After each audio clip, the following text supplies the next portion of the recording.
சென்னையில பிரசவம் பார்த்துவிட்டு தாயின் வீட்டிற்கு செல்வதற்காக 9 நாட்களான குழந்தையோடு காத்திருந்த பெண்ணின் உதவுவது போல் நடித்து அந்த குழந்தையை கடத்திய சம்பவம் பெரும் பரபரப்பை ஏற்படுத்தியிருக்கிறது. அரசு மருத்துவமனை வாசலில் இந்த கடத்தல் சம்பவமானது நடைபெற்றிருக்கிறது.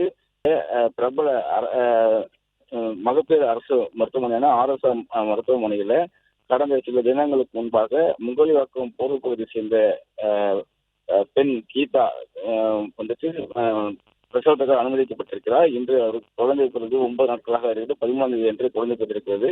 இன்று அவரது பிரசவத்திற்கு பின்பாக அவரது தாயார் வீட்டுக்கு செல்வதற்காக டிஸ்சார்ஜ் செய்யப்பட்டிருக்கிறார்.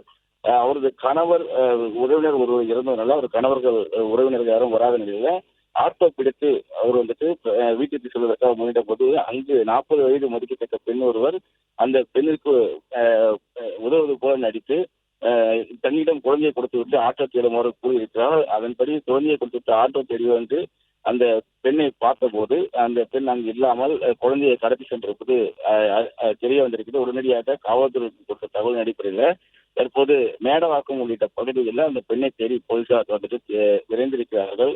டீக்கடை அருகே காத்திருக்கும்படி சொல்லிவிட்டு அந்த 40 வயது பெண் குழந்தைகளுடன் எதிரே உள்ள பேருந்து நிலையத்தில் ஆட்டோ பிடித்து சென்ற போது இந்த பெண் வந்துட்டு குழந்தையை கடத்தி சென்றிருக்கிறார். பிளே ஸ்டோர் மற்றும் ஆப் ஸ்டோரில் இருந்து பாலிமர் செயலியை QR கோடு மூலம் பதிவிறக்கம் செய்யுங்கள். செய்திகளை உடனுக்குடன் பெறுங்கள்.